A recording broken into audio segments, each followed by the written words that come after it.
অনেকদিন আগে শাপলাপুর নামে একটি গ্রাম ছিল। সেই গ্রামে করিম তার মেয়েকে নিয়ে থাকত। তাদের আর্থিক অবস্থা খুবই খারাপ ছিল। তারা নিরন্তর দরিদ্রের মধ্যে কষ্টে জীবনযাপন করছিল। তাদের বাড়িতে জমিদার আহসান এসে বলল, ওরে করিম, বাইরে আয়। তোর কাছে যে আমি কিস্তি দিয়ে রেখেছি, বছর কেটে গেল, এখনো ফেরত দিসনি। আজই আমার টাকাটা চাই, না হলে আমি তোদের বাপ মেয়ে দুজনকে ধাক্কা দিয়ে ঘর থেকে বের করে দিব। আজ আমি তোর একটা কথাও শুনবো না। দয়া করে জমিদার বাবু, অনুগ্রহ করুন। কাল আমার ছেলে শহর থেকে ফিরছে। সে এলে আমি প্রথমেই টাকা আপনার কাছে পাঠিয়ে দেব, আর আপনার সব টাকা চুকিয়ে দেব। শুধু 2 দিন দয়া করুন। তুই কত বছর ধরে আমাকে অপেক্ষা করাচ্ছিস? আজকে দেবো কালকে দেবো করে এতদিন অনেক ঘুরিয়েছিস।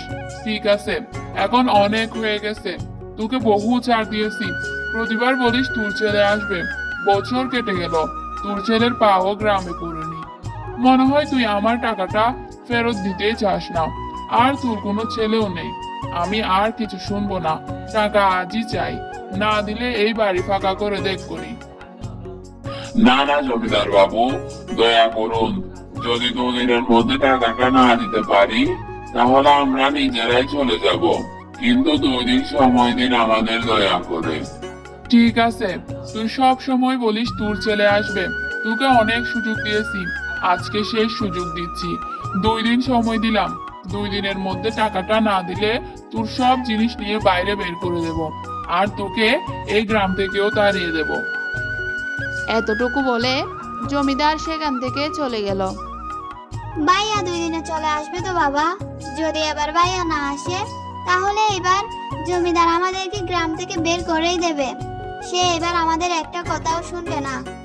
আজ জমিদার বাবু খুব রাগে ছিল, দেখেছো তো তুমি বাবা। চিন্তা করিস না মা, ওমর বলেছে সে আসবেই, এবং সে টাকা জোগাড়ও করে রেখেছে। সে এলে আমি জমিদারের সব টাকা ফেরত দিয়ে দিব। তারপর আর বইয়ের কিছু থাকবে না, আমাদের সব কষ্ট দূর হয়ে যাবে।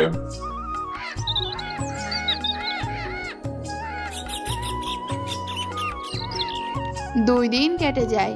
2 দিন পরে করিমের বাড়িতে একজন লোক এসে বলে, আরে করিম, খুবই খারাপ সংবাদ। তোমার ছেলে যে কারখানায় কাজ করত, সেখানে একটি বড় আগুন লেগেছে। কারখানায় কাজ করা যত মানুষ ছিল, সবাই ভয়ঙ্কর ভাবে পুড়ে মারা গেছে। খবর মিলেছে কেউ বেঁচে নেই। তোমার ছেলে ওতে একই জায়গায় কাজ করে। এই কথা শুনে করিমের উপর আকাশ ভেঙে পড়ল। 2 দিন পরে গ্রামে একজন লোক সুটকেস নিয়ে এসে ঘোরাফেরা করে বলতে লাগলো, ভাইজান শুনুন তো, এই গ্রামে করিমের বাড়ি কোনটা একটু বলবেন? আপনি কে? কোথা থেকে এসেছেন? দেখে তো মনে হচ্ছে না আপনি এই গ্রামের। আপনাদের তো জানাই আছে, করিমের ছেলের ওই কারখানায় আগুন লেগে মারা গেছে। খুবই দুঃখজনক ঘটনা। তার কালকেই বাড়িতে আসার কথা ছিল। সে শহর থেকে বাড়ি আসার জন্য অনেক টাকা জমিয়েছে, অনেক পরিশ্রম করেছে, দিনরাত এক করে কাজ করেছে। আমি তো তার ওই টাকা তার বাবার কাছে পৌঁছে দেওয়ার জন্য এসেছি। আমাকে একটু বলবেন অনুগ্রহ করে, করিমের বাড়িটা কোথায়? এই কথা শুনে জমিদারের মনে লোভ জাগে। সে ভাবলো, কেননা আমি বলি যে আমি করিম, আর ওই টাকা আমি নিয়ে নিই। যেহেতু করিম আমার থেকে ঋণ নিয়েছে, সে তো টাকা ফেরত দিতে পারছে না। আমি এটি নিজেই নিয়ে নিই। এর ফলে ঋণের টাকা মিটবে, আর আমার কাজও হয়ে যাবে। আমি লোকটার কাছ থেকে এখানেই টাকা নিয়ে নিই, যাতে সে করিমের কাছে পৌঁছাতেই না পারে। ওরে ভাই, আমি করিম, তুমি যার কথা বললে সে আমারই ছেলে ছিল। ঠিক আছে, ভালোই হলো আপনাকে এখানে পেয়ে গেলাম, না হলে পুরো গ্রাম খুঁজতে হতো। এই নিন আপনার টাকা, আমার কাছে আমানত হিসেবে ছিল। এই সুটকেসে সব টাকা আছে। এমন করে লোকটি সুটকেস জমিদারকে দিয়ে দেয় এবং চলে যায়।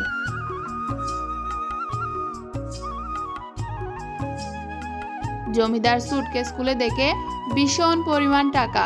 জমিদার খুশিতে একদম আত্মহারা হয়ে যায়। আমি তো কিছুই বুঝতে পারছি না, এখন আমাদের জীবনটা কি হবে?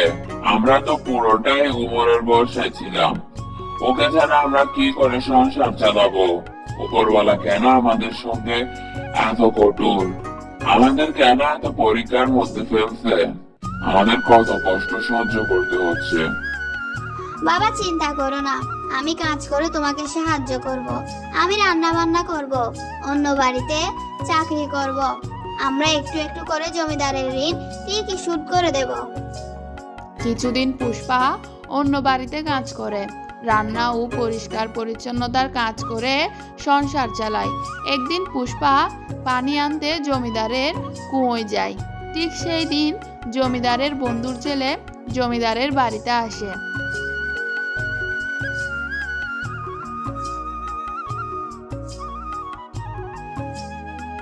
সে পুষ্পাকে দেখে মুগ্ধ হয়। সে জমিদারকে বলে, চাচা, আমি আপনার বন্ধু মহসিনের ছেলে। আমার নাম ইয়ামিন। আরে বাবা ইয়ামিন, তুমি কত বড় হয়ে গেছো। তোমাকে যখন শেষবার দেখেছিলাম তুমি অনেক ছোট ছিলে। এতদিন পর মনে পড়লো। ভিতরে এসো। তো তুমি কি মনে করে এতদিন পর এখানে আসলে? চাচা, বাবা এই গ্রাম থেকে একটা জমি কিনবে বলে ঠিক করেছে, আর আমি ওই জমিটাই একটু দেখতে এসেছি। আর এই ব্যাপারে আপনার সাথেও একটু কথা বলার ছিল, তাই চলে এলাম। চাচা, আমি যখন ঘরের দিকে আসছিলাম তখন কুয়োর পাশে একটা মেয়েকে দেখেছি, পানি ভরছে। আপনি কি বলতে পারবেন সেই মেয়েটিকে? কোন মেয়ে বাবা? চাচা, কুয়োর ধারে দাঁড়িয়ে থাকা মেয়েটি। বাবা তুমি বসে চা খাও, আমি ততক্ষণে দেখে আসি কুয়োর ধারে থাকা মেয়েটিকে। জমিদার মেয়েটিকে দেখার জন্য কুয়োর কাছে চলে যায়। সে যখন সেখানে পৌঁছায় তখন সে তার মেয়ে রানীকে দেখতে পায়। ততক্ষণে পুষ্পা সেখান থেকে পানি নিয়ে চলে যায়। বাবা ইয়ামিন, তুমি যে মেয়েটাকে কুয়োর ধারে দেখেছো সে আমারই মেয়ে, ওর নাম রানী। ও আচ্ছা আচ্ছা, আমি আরো ভাবলাম। না থাক, আপনি বলুন, আপনি কেমন আছেন? ইয়ামিন কথা ঘুরিয়ে দেয়, কিন্তু জমিদার সব কিছু বুঝে যায়। আমার মনে হয় ইয়ামিন বাবার আমার মেয়ে রানীকে পছন্দ হয়েছে। এটা তো খুবই ভালো একটা খবর। এত বড় পরিবারের বউ হয়ে আমার মেয়ে যেতে পারলে ওর ভাগ্যই তো পাল্টে যাবে। এত ধনী পরিবার, আমার মেয়ে রানীর জন্য আমি আর কোথাও পাবো না। এগুলো চিন্তা করে জমিদার মনে মনে অনেক খুশি হয়। তারপর ইয়ামিন বলে, চাচা, অনেকক্ষণ তো হলো আসলাম, এখন আমি আসি, আমার দেরি হয়ে যাচ্ছে। না বাবা, কিছুদিন থাকো তারপর যেও। শহরে তো ছোটবেলা থেকেই থাকছো, কিছুদিন গ্রামে থাকো তাজা বাতাসে। আমাদের একটু সুযোগ দাও তোমার যত্নার্থী করার। না চাচা, এইবার থাকতে পারবো না, পরের বার আসলে অবশ্যই থাকবো। এতটুকু বলে ইয়ামিন ওখান থেকে চলে যায়। বাবা, আমি গ্রামে একটা মেয়েকে দেখেছি, তাকে আমার খুব ভালো লেগেছে। আমি ওর সাথে বিয়ে করতে চাই। তুমি কোন মেয়ের কথা বলছো বাবা? বাবা, তোমার বন্ধুর মেয়ের কথা বলছি, যার কাছে তুমি আজকে আমাকে পাঠিয়েছিলে। আমার ওনার মেয়েকে খুব ভালো লেগেছে, আমি ওকে বিয়ে করতে চাই। বাহ, এটা তো খুবই ভালো খবর। আমি জানি আমার বন্ধু আহসানও মত করবে না। ও শুনলে খুব খুশি হবে। আমরা কালকেই যাব রানীর সাথে তোমার বিয়ের কথা বলতে। পরের দিন ইয়ামিন ও তার বাবা আহসান জমিদারের বাড়িতে যান। আহসান খুবই খুশি হয়ে বলে, আরে মহসিন বন্ধু, অনেকদিন পর দেখা। তুই তো অনেক বড় ব্যবসায়ী হয়ে গেছিস। আজ তোকে দেখে অনেক খুশি লাগছে। মনে আছে আমরা দুজন একসাথে কাজ শুরু করেছিলাম, আর আজ তুই কোথায় থেকে কোথায় চলে গেছিস। আজকে আমার অনেক খুশি লাগছে যে তুই তোর পুরো পরিবারের সাথে আমার ঘরে এসেছিস। আমি তোকে দেখে অনেক খুশি হয়েছি। আরে হাসান, ইয়ামিনের জন্য আমাকে আজকে আসতেই হলো। আসলে ইয়ামিনের তোর মেয়ে রানীকে অনেক পছন্দ হয়েছে। ইয়ামিন তোর মেয়েকে বিয়ে করতে চায়। বিয়ের কথা বলতে আমরা এসেছি। এটা শুনে জমিদার অনেক খুশি হয়ে যায়। হ্যাঁ হ্যাঁ, এটা তো খুবই খুশির খবর। তুই আজকে আমার মনটাই খুশি করে দিয়েছিস। আমাদের বন্ধুত্ব একটা সম্পর্কে রূপ নিতে যাচ্ছে। এ থেকে খুশির খবর আমার জন্য আর কি বা হতে পারে। তখনই আহসান নিজের মেয়েকে ডাকে, রানী, রানী, একটু এদিকে আয় তো মা। যখনই রানী বাইরে আসে তখন ইয়ামিন রানীকে দেখে আশ্চর্য হয়ে যায়। আর বলে, আরে চাচা, আমি যাকে ওই দিন কুয়োর পাড়ে দেখেছিলাম, এ তো ওই মেয়েটা না, ওই মেয়েটা তো অন্য কেউ ছিল। এটা তুমি কি বলছো ইয়ামিন বাবা? তুমি ওই দিন যে মেয়েকে দেখেছো এটা সেই মেয়ে। ভালো করে দেখো, হয়তো তুমি ভুলে গেছো এটা ওই মেয়ে যে ওই দিন কুয়োর পাড়ে ছিল। না না চাচা, আমার খুব ভালো করে মনে আছে, আমি গোলাপি কাপড় পরা একটা মেয়েকে দেখেছিলাম। এটা শুনে জমিদার চিন্তায় পড়ে যায় আর মনে মনে বলে, ইয়ামিন বাবা আর ওই গরিব করিমের মেয়ে পুষ্পাকে দেখলো না তো? ওই দিন ইয়ামিন বাবা আসার কিছুক্ষণ আগে পুষ্পা এসেছিল পানি ভরতে, আর হয়তো ইয়ামিন ওর কথাই বলছে। না না, আমি এটা একদমই হতে দিব না। আমাকে কিছু একটা করতে হবে। আমাকে যে কোনো কিছু করে ওই করিম আর ওর পুরো পরিবারকে এই গ্রাম থেকে তাড়াই দিতে হবে। ইয়ামিন গ্রামে গিয়ে পুষ্পাকে খুঁজে বের করার আগেই এই কাজটা করতে হবে। ঠিক আছে ইয়ামিন বাবা, যদি এরকম ব্যাপার হয় তাহলে আমি নিজেই ওই মেয়েকে তোমার জন্য খুঁজে নিয়ে আসবো। তুমি চিন্তা করো না। ইয়ামিন, তুমি এগুলো কোন ধরনের কথা বলছো? আমি তোমার কথাতে এখানে এসেছি, আর তুমি বলেছিলে তোমার আহসানের মেয়েকেই পছন্দ হয়েছে, আর আমারও আহসানের মেয়ে রানীকে খুব পছন্দ হয়েছে। আর তুমি জানি না কোন মেয়ের কথা বলছো। তোমার তো রানী পছন্দ। আমার ইচ্ছে হচ্ছে তোমার বিয়ে এখানেই হোক। আর রানীর মধ্যে কি কমতি আছে? অনেক ভালো একটা মেয়ে। কিন্তু বাবা, আমি ওই মেয়েকে বিয়ে করব যাকে আমি ওই দিন কুয়োর ধারে দেখেছি। ঠিক আছে আহসান, এখন আমরা আসি। আমরা এসে তোমাকে অনেক কষ্ট দিয়েছি, তার জন্য তুমি আমাদের ক্ষমা করে দিও। না মহসিন, এখানে কষ্ট কিসের? হয়তো আমারই শুনতে বা বুঝতে ভুল হয়েছে, কিন্তু আমি ওই মেয়েটাকে খুব তাড়াতাড়ি খোঁজার চেষ্টা করব। তারপর মুহসিন আর ইয়ামিন তাদের ঘরে চলে যায়। মুহসিন তার ছেলে ইয়ামিনকে বলে, আরে আমিন, তুমি এত বড় ভুল কিভাবে করলে? জানি না আমার বন্ধুর কত খারাপ লেগেছে। কিন্তু বাবা, আমি যে মেয়েকে দেখেছিলাম ও আহসান সাহেবের মেয়ে ছিল না, ওই মেয়েটা অন্য কেউ ছিল। আর বাবা, আমি এভাবে অন্য কোনো মেয়েকে বিয়ে করতে পারি না। আমি ওই মেয়েকে বিয়ে করব যাকে আমি ওই দিন কুয়োর পাড়ে দেখেছিলাম। ইয়ামিন, এই কথা হচ্ছে না, কথা হচ্ছে অন্য জায়গায় তুমি আমার বন্ধুর অপমান করেছো। তুমি কোথায় অন্য মেয়ের কথা বলছো? রানীর চেয়ে ভালো মেয়ে তুমি কোথায় পাবে? তোমার রানীকেই বিয়ে করতে হবে। না বাবা, আমি রানীর সাথে কোনোভাবেই বিয়ে করব না। কিন্তু তুমি যে মেয়ের কথা বলছো ওর কোনো কিছুই তুমি জানো না, কি করে খুঁজবে তুমি ওকে? বাবা, আমি যে কোনো কিছু করেই ওকে খুঁজে বের করব। ঠিক আছে, আমি তোমাকে তাহলে 7 দিনের সময় দিলাম। 7 দিনের মধ্যে তুমি ওই মেয়েটাকে খুঁজে বের করবে। আর যদি করতে না পারো তাহলে তোমাকে আমার বন্ধু আহসানের মেয়েকেই বিয়ে করতে হবে। ঠিক আছে বাবা, তুমি যা ভালো বুঝো। ইয়ামিনের এই প্রোগ্রামে আর কোনো মেয়েকে পছন্দ হয়নি, পছন্দ করার জন্য ওই গরিব মেয়ে মিলল। আমি এটা কখনোই হতে দিব না। কোথায় ওই ভিখারির মেয়ে আর কোথায় আমার মেয়ে রানী? ইয়ামিন ওই ভিখারির মেয়ের জন্য আমার মেয়েকেও পছন্দ করেছে। এটা আমি কখনোই হতে দিব না। আমার মেয়ের জায়গা ওই পুষ্পা কখনোই নিতে পারবে না। ইয়ামিনের এই গ্রামে আসার আগেই আমি ওই করিমকে ধাক্কা মেরে এই গ্রাম থেকে বের করে দিব। তারপর বাধ্য হয়ে ওনাকে আমার মেয়েকেই বিয়ে করতে হবে।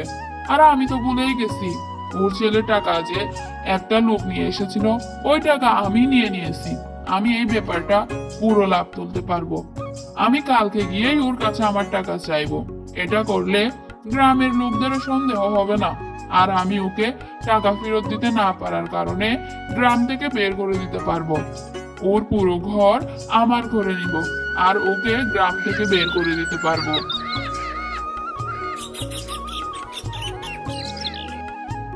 পরের দিন জমিদার করিমের বাড়িতে এসে চিৎকার করে বলে, করিম, বাইরে বেরিয়ে আয়। জি জমিদার বাবু, বলুন। আমি চুপ করে আছি দেখে তোরা দেখছি টাকার কথাই ভুলেই গেছিস। আমি এতদিন টাকা চাইতে আসি নাই, কারণ তোর ছেলে কিছুদিন হলো মারা গিয়েছে, তাই তোকে আর কষ্ট দিতে চাইনি। কিছুদিন চুপ করেছিলাম, তাই বলে তোরা আমার টাকা না দিয়ে বসে আছিস। আজ আমি তোর কোনো কথাই শুনবো না। তোকে আমি অনেক বেশি সময় দিয়ে দিয়েছি। এক তো তুই আমার টাকা নিয়ে এখনো ফেরত দিসনি। হয় তুই আমার টাকা এখনই ফেরত দে, আর না হলে এই ঘর ছেড়ে এই গ্রাম ছেড়ে চলে যা। জমিদার বাবু, আমি এতগুলো টাকা আজকের মধ্যে কিভাবে ফেরত দিব? আমি এত কিছু জানি না, আজকেই আমাকে টাকা দিতে হবে। তোর কাছে টাকা না থাকলে তুই এক্ষুনি ঘর খালি করে দে, আমি এই ঘর বেচে আমার টাকা নিয়ে নিব, অনেক হয়ে গেছে। না জমিদার বাবু, এরকম করবেন না, আমাদের যাওয়ার কোনো জায়গা নেই, আমি তো রাস্তায় নেমে যাব তাহলে। আমি তোর উপর দয়া করে এতদিন কিছু বলিনি, এর মানে এটা না যে তুই আমার মাথার উপরে উঠে বসবি। আমি এখন কিছু শুনতে চাই না, তুই এক্ষুনি এই ঘর থেকে বেরিয়ে যা, না হলে আমি আমার লোকদের বলে ধাক্কা মেরে তোকে এই ঘর থেকে বের করে দিব। চলো বাবা, আমরা এভাবে আর নিজেদেরকে মিথ্যা আশায় ডুবিয়ে রাখতে পারি না। আমরা এভাবে অন্যের ঘরে কাজ করে বা বন থেকে কাঠ এনে তা বিক্রি করে কোনোদিনও জমিদারের টাকা পরিশোধ করতে পারবো না। আমাদের এই ঘর ছেড়েই যেতে হবে। এতটুকু বলে পুষ্পা নিজের বাবাকে নিয়ে ঘর থেকে বের হয়ে চলে যায় আর দূরের এক জঙ্গলে গিয়ে সেখানে একটা ছোট ঘর বানিয়ে থাকতে শুরু করে। কিছুদিন পর পুষ্পার বাবা করিম অসুস্থ হয়ে পড়ে, আর তাই তার বাবার কাঠ বিক্রি করার কাজও পুষ্পা নিজের হাতে নিয়ে নেয়। সেই কাঠ কেটে এনে সেগুলো বাজারে বিক্রি করতে নিয়ে যেত, আর এভাবেই তাদের ঘর চলতে থাকে। আমি কত ভাগ্যবান যে আমি তোর মতো একটা মেয়ে পেয়েছি, আর তোকে আমার জন্য কত কষ্ট সহ্য করতে হচ্ছে। বাবা, তুমি এভাবে বলো না। তোমার সেবা করার জন্য আমার কোনো কঠিন কাজ করতে হচ্ছে না। তোমার সেবা করা আমার জন্য আবশ্যক, এতে কিসের কষ্ট? বাবা, আমি রান্না করে দিয়েছি, তুমি খেয়ে নিও। আমি কাঠ কাটতে যাচ্ছি, আমি তাড়াতাড়ি চলে আসবো। এতটুকু বলে পুষ্পা জঙ্গলে কাঠ কাটতে চলে যায়। দেখতে দেখতে সকাল থেকে সন্ধ্যা হয়ে যায়, কিন্তু পুষ্পা এখনো বাড়ি ফিরেনি। করিম অনেক চিন্তায় পড়ে যায়। পুষ্পার তো এতক্ষণে চলে আসার কথা, কিন্তু এখনো ও আসেনি। ও কোনো বিপদে পড়লো না তো আবার? আমার মেয়েকে গিয়ে খোঁজা উচিত। আমি এভাবে ঘরের মধ্যে হাতে হাত রেখে বসে থাকতে পারি না। এতটুকু বলে করিম পুষ্পাকে খোঁজার জন্য জঙ্গলের দিকে বেরিয়ে পড়ে। রাস্তায় করিমের অবস্থা খুব খারাপ হয়ে যায় আর ও মাথা ঘুরে পড়ে যায়। আর ওদিকে পুষ্পা ঘরে চলে আসে। তখনই ইয়ামিন পুষ্পাকে খুঁজতে খুঁজতে করিমের পাশে এসে দাঁড়ায়। বাবা, আপনি ঠিক আছেন তো? আরে বাবা, আপনি এই জঙ্গলে কি করছেন? আপনাকে দেখে তো মনে হচ্ছে আপনি খুব অসুস্থ। আরে বাবা, আমি আমার মেয়ে পুষ্পাকে খোঁজার জন্য জঙ্গলে যাচ্ছিলাম। ও কাঠ কাটতে গিয়েছিল, কিন্তু এখনো ফিরেনি। জানি না আমার মাথাটা কিভাবে ঘুরে গেল আর আমি এখানে পড়ে গেলাম। কোনো ব্যাপার না, আপনি শুধু আপনার ঘরের রাস্তা আমাকে বলুন, আমি আপনাকে আপনার ঘরে পৌঁছে দিয়ে আসি। ইয়ামিন করিমকে বাড়ি পর্যন্ত পৌঁছে দেয়। আর যখনই ইয়ামিন পুষ্পাকে দেখে তখন সে তো খুব খুশি হয়ে যায় আর মনে মনে বলে, হে উপরওয়ালা, তোমার লাখ লাখ ধন্যবাদ। তুমি আজ আমার কথা শুনেছো। যদি আজ এই বাবাকে সাহায্য না করতাম, পুষ্পাকে দেখতে পেতাম না। হয়তো বাধ্য হয়ে আমাকে আহাসানের মেয়েকেই বিয়ে করতে হতো। বাবা, তুমি ঠিক আছো তো? মা, তুই ঠিক আছিস তো? আমি তোকে খুঁজতে বাইরে গিয়েছিলাম, কিন্তু জানি না কিভাবে রাস্তায় আমার মাথা ঘুরে পড়ে যায়। তারপর উনি আমাকে সাহায্য করে আর আমাকে বাড়ি পর্যন্ত নিয়ে আসে। জানি না উনি না থাকলে আমার আজকে কি হতো। আপনাকে অনেক অনেক ধন্যবাদ। আপনি আমার বাবাকে সাহায্য করেছেন। আমি সব সময় আপনার প্রতি কৃতজ্ঞ থাকবো। বাবা, আপনি গ্রামের বাইরে এই জঙ্গলে একটা ছোট ঘর বানিয়ে কেন থাকেন? তারপর রহিম তার দুঃখচরিত ব্যাখ্যা করতে শুরু করে। জমিদারের অত্যাচার, তার ছেলের অকাল মৃত্যু ও তাদের আর্থিক বিপর্যয় সবকিছু ইয়ামিনকে খুলে বলে। এই কথা শুনে ইয়ামিন হতবাক। বাবা, জানি না এটা কিভাবে বলবো। ওই কারখানাটি আমারই ছিল, যেখানে প্রযুক্তিগত ত্রুটির কারণে আগুন লেগেছিল। অনেকেই মারা যায়, কিন্তু আমি ক্ষতিপূরণ হিসেবে প্রত্যেক পরিবারকে 2 লক্ষ টাকা পাঠিয়েছিলাম। আপনারা কি সেগুলো পাননি? না বাবা, পাইনি, কেউ আসেনি। যদি পেতাম তাহলে তো এত কষ্ট করে এভাবে এখানে জঙ্গলে থাকতে হতো না। এটা সম্ভব নয়। আমি তো নিজেই আমার লোকদের দিয়ে টাকা পৌঁছে দিতে বলেছিলাম। নিশ্চয়ই কিছু ভুল হয়েছে। আমি এর তদন্ত করব। আমাকে 2 দিন সময় দিন, আমি আপনাদের টাকা উদ্ধার করে এনে দিব। পরের দিন ইয়ামিন ওই লোকটাকে নিয়ে করিমের বাড়িতে আসে আর তাকে টাকা সম্পর্কে জিজ্ঞেস করে, কিন্তু লোকটি পুরোপুরি অস্বীকার করে বলে, না স্যার, আমি ওই টাকা এনাকে দেইনি। আমি ওই টাকা করিম নামের লোককে দিয়েছি, যে উমরের বাবা ছিল। উনি বলেছিল উনার নাম করিম, আর আমি উনাকে ওই সুটকেস দিয়ে দিয়েছি আর ওখান থেকে চলে গিয়েছিলাম। আমি জানতাম না ও আমার সাথে মিথ্যা কথা বলছে। আমাকে ক্ষমা করে দিন, আমি অনেক বড় ভুল করে ফেলেছি। তুমি কি আমাকে বলতে পারবে ওই লোকটিকে যাকে তুমি টাকা দিয়েছো? হ্যাঁ স্যার, আমি যদি ওকে একবার দেখে নেই তাহলে আমি ওকে চিনতে পারবো। আমি তোমাকে 2 ঘন্টার সময় দিচ্ছি। এই 2 ঘন্টার মধ্যে তুমি ওই লোকটাকে খুঁজে বের করো যাকে তুমি টাকা দিয়েছো, আর খুঁজে বের করে আমাকে খবর দাও তাড়াতাড়ি। কিছু সময় পরে লোকটি ছুটে এসে বলে, স্যার, আমি জেনে এলাম ওর নাম করিম নয়, ওর নাম হলো আহসান। ও আপনাদের এই গ্রামের জমিদার। ওই আমাকে মিথ্যা বলে সব টাকা নিয়ে নিয়েছে আমার কাছ থেকে। এত বড় বেইমানি! আমি চিন্তাই করতে পারছি না যে জমিদার এত নিচে নামে যাবে। ও আমার ছেলে সব টাকা নিয়ে নিয়েছে, আর অন্যদিকে সেই টাকার কারণে আমাদের ঘর থেকে বেরও করে দিয়েছে। বাবা, আপনি চিন্তা করবেন না, আমি সব ঠিক করে দেব। আচ্ছা, তো এই ব্যাপার। এখন আমি সব কিছু বুঝতে পারছি। আমার সাথে রানীর বিয়ে করানোর জন্য উনি জেনে শুনে পুষ্পা আর তার পুরো পরিবারকে গ্রাম থেকে বের করে দিয়েছে, যাতে আমি তাকে কোনোদিন খুঁজে না পাই আর আমার বিয়ে ওর মেয়ে রানীর সাথে হয়ে যায়। আচ্ছা ঠিক আছে, এখন আমি দেখি কি করা যায়। বাবা, আমি সব ঠিক করে দেব, আপনি কোনো চিন্তা করবেন না, আমি সব ঠিক করে দেব। ওই আহসানকে কিভাবে শিক্ষা দিতে হয় ওইটা আমার উপরেই আপনারা ছেড়ে দিন। তারপর ইয়ামিন নিজের লোককে নিয়ে জমিদারের ঘরে যায়। যখনই জমিদার ওই লোককে দেখে তখন সে অবাক হয়ে যায়। তখনই লোকটা বলে, স্যার, এই সেই লোক যে আমাকে বলেছিল সে করিম, তাই আমি ওনাকেই টাকা দিয়েছি। লোকটার কথা শুনে জমিদার কাঁপতে লাগলো, আর ইয়ামিনের সামনে লজ্জায় সে হাত পা ছেড়ে ফেলে। ইয়ামিন সরাসরি জমিদারকে ধরে জিজ্ঞেস করে, চাচা, এসব কাজ আপনি করেছেন? আপনি জানেন কি আপনি কি করেছেন? আপনি একজন দুঃখী টাকা কেড়ে নিয়েছেন। এমন কাজ কিভাবে করতে পারেন আপনি?